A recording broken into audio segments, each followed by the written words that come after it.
putting the institution before the individuals that you're supposed to look after. That's why the Church of England is in this mess.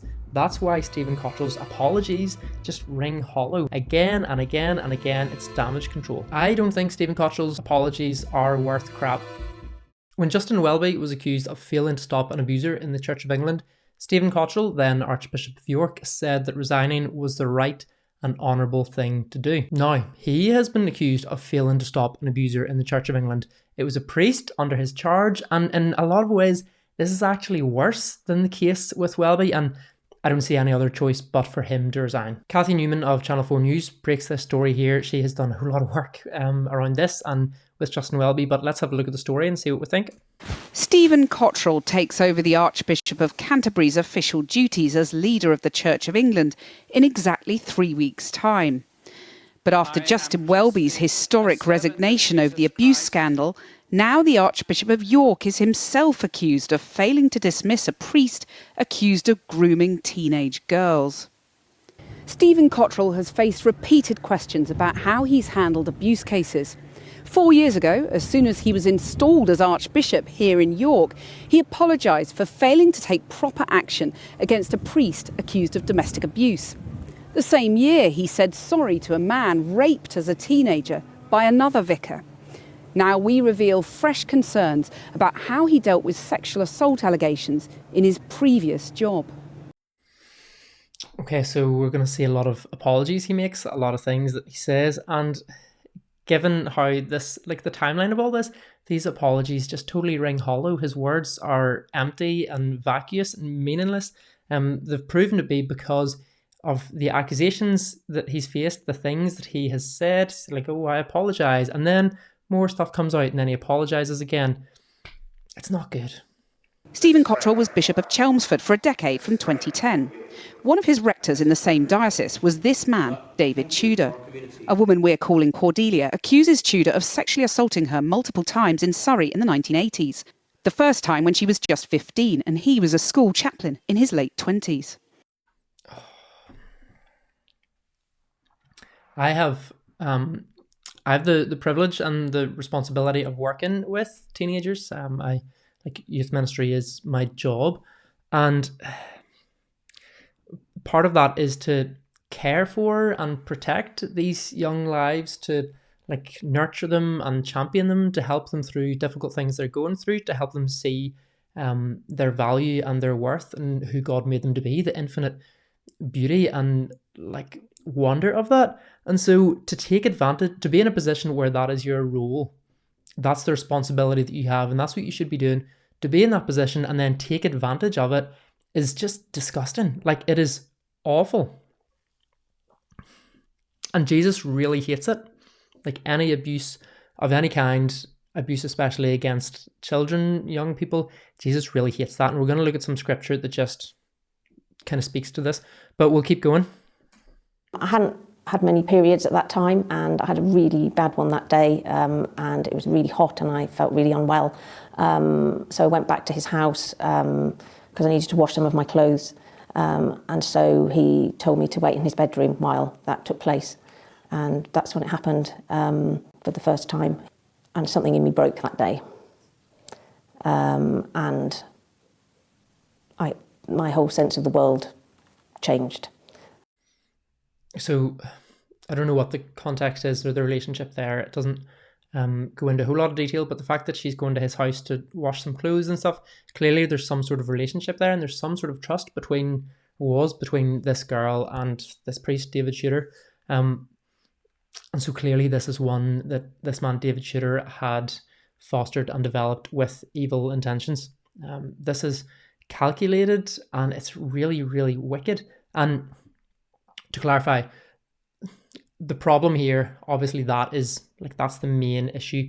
But much of people's frustration is that, as we'll see, the Archbishop of York, Stephen Cottrell, knew about this for a long time. And yeah, he's going to say that, oh, I did some stuff to get rid of this guy, but there wasn't enough done. It clearly wasn't a priority, that it was we must do everything we can to get rid of this guy. A couple of years later, she told her parents, who called the police. Tudor was charged with indecent assault, but was acquitted after persuading the jury she'd been over the age of consent. What impact did that verdict have on you and your family? Well, devastating. The church community, lots of members sent really hateful letters to my family to the point that my parents had to move out of the area. That's bad. That's really bad. I feel like this isn't something that should need to be said, but if your minister's caught having sex with a 15-year-old and then his legal defence is, Your Honour, she was actually 16, and then he gets acquitted for it, maybe don't side with your minister. Maybe think, okay, this guy is not a good guy. Goodness me, the fact that people, like, clearly there are a plethora of feelings here. It's not just like, oh, this is all on Stephen Cottrell, but he was very much of the opinion with Justin Welby that, oh, Justin has taken the institutional hit here on behalf of the feelings of others. But now Stephen Cottrell is the senior most figure, and well, until Welby steps down in early January and Cottrell is going to take over him, Cottrell is set to be the senior most figure in the Church of England. A lot of feelings here from like disciplinary boards and various people involved, but if Welby should have resigned, Stephen Cottrell has to resign. In 1988, David Tudor was convicted of indecent assaults against 3 other girls, and he served 6 months in prison. But the conviction was later overturned on a technicality. The man spent 6 months in prison for assaulting 3 girls, and then he was in prison for 6 months, and then there's a technicality, something about the judge and the jury and something that had happened there. Surely that is grounds for firing this guy from the Church of England. Now, that happened before Stephen Cottrell was in charge, but he would have known about that whenever he became Bishop of Chelmsford, and that was in his area. So looking back at that, would you not think, okay, this guy has to, like, he can't be a priest, he can't be a minister anymore. He spent 6 months in prison. Goodness me. Like, that needs to have been sorted out, and it wasn't. He was suspended from ministry for 5 years, but became vicar of Canvey Island in 1997. Cordelia had no idea he'd been reinstated. What do you think that Stephen Cottrell should have done on becoming bishop in 2010? Well, I think he should have been a little bit more curious than he was. It was his job to know, and it was his job to find out, and it was his job to protect people and to be transparent and not to put the institution before the individuals that you're meant to be looking after. She's hit the nail on the head there. Putting the institution before the individuals that you're supposed to look after. That's why the Church of England is in this mess. That's why Stephen Cottrell's apologies just ring hollow, and we can't trust or take any value from what he's saying, because it just keeps happening. Abuser gets found out, and then they see that, oh, here there was a whole culture of failure to stop this. We're very sorry. We're sorry for the abuse. So we're sorry to the victims. And then it happens again, and the same cycle of apologies is made. It's not good enough. Tudor, pictured here with Stephen Cottrell, wasn't suspended until 2019, when he was arrested for a separate offence by Surrey Police. The investigation was later dropped. He was only barred from ministry for life in October this year, after a church tribunal found that his behaviour towards 2 other teenage girls in the 1980s was sexual abuse and grooming. David Tudor had his conviction quashed in 1988. He was arrested in 2019 over an historic allegation of indecent assault, but the police dropped the charges. So what would you say to those in the church who say, well, in the eyes of the law, he's an innocent man? I guess technically he is, on paper, but how many young people from that time have come forward now to say, he did this to me, he did this to me, or I know someone that he did this to. And having read the tribunal, I think it's pretty damning. I think they realise they've got this wrong. They mention grooming. They mention taking advantage of his position. And I question why that wasn't done 36 years ago. So it seems that the defence from the Church of England, from what I've read from Cottrell's response to this, isn't that they weren't saying, oh, it's not an issue because legally he was acquitted. What they're saying is that they couldn't do much about it. And in church law, you can't, it's really hard to just fire a minister. If you fire the guy, he could have come back and sued the church for unlawfully letting him go. And if that's what it takes, If you fire the guy, he brings a court case to you, sues you, and you have to pay him out. That's what it takes. Do you know? Let it happen. The Church of England have pledged £1 billion, £1 billion to try and address their historical links with slavery. So money's not an issue for the Church of England. So to say that, we tried our best and we did what we could to try and get rid of this guy, why did it take decades to get rid of this guy? And Stephen Cottrell's defence is going to be, I started the process that had him done away with. That started in 2019. A new accusation was founded, and it wasn't until 2024, this year, that he was removed, that he had his license to be a minister revoked. That's 5 years. Here then, we're going to see Stephen Cottrell's so-called defence. See for yourselves. See what you think. And the Archbishop of York sent us an extensive response, which we've summarised as follows. He said he'd been unable to act further in his previous role unless fresh evidence was uncovered, including new survivors and victims coming forward. He admitted this was unsatisfactory. Under his leadership, the Chelmsford Diocese developed an independently chaired supervision body for safeguarding, made up of people from social services, education and the local police, one of the first in the Church of England.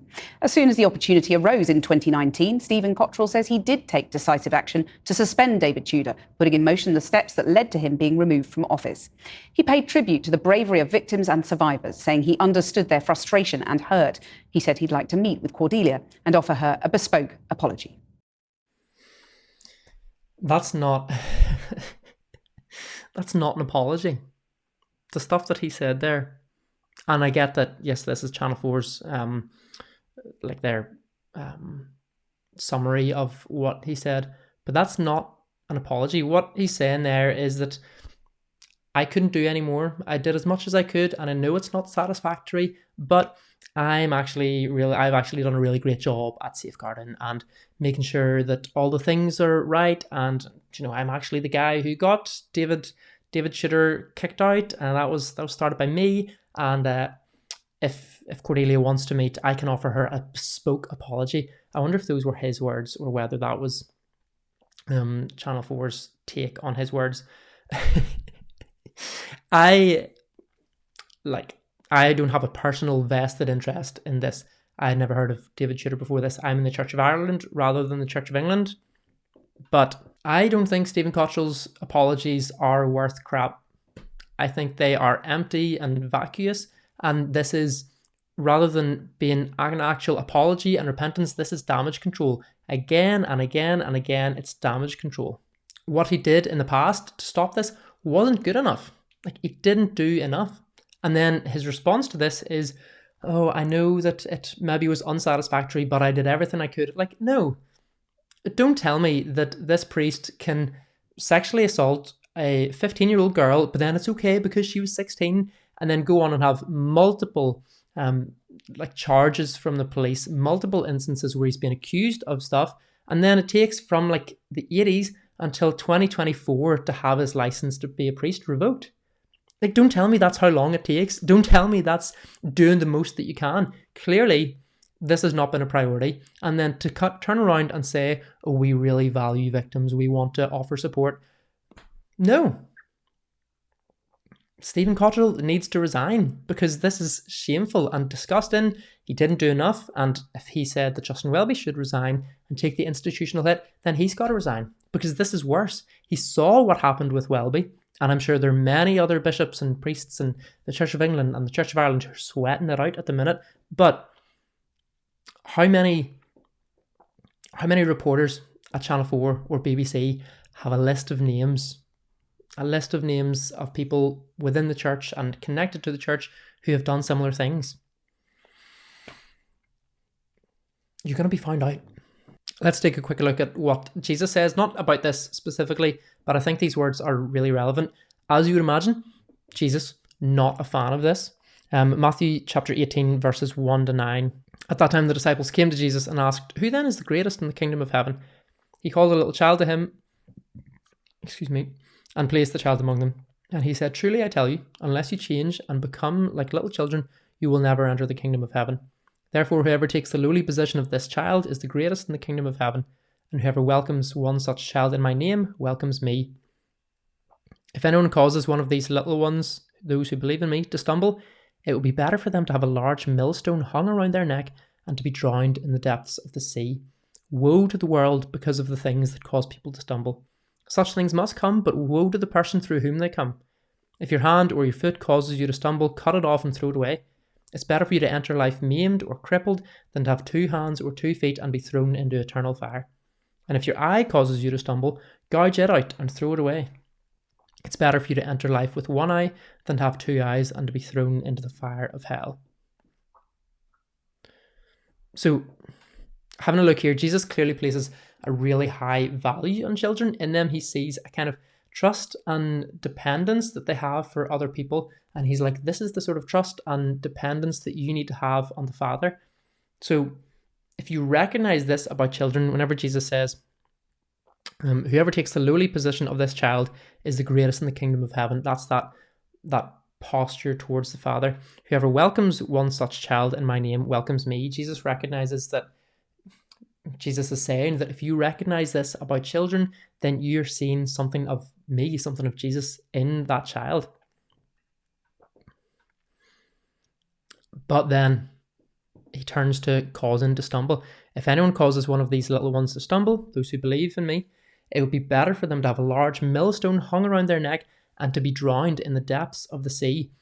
If you cause a child, a young person to stumble, you're better off dead.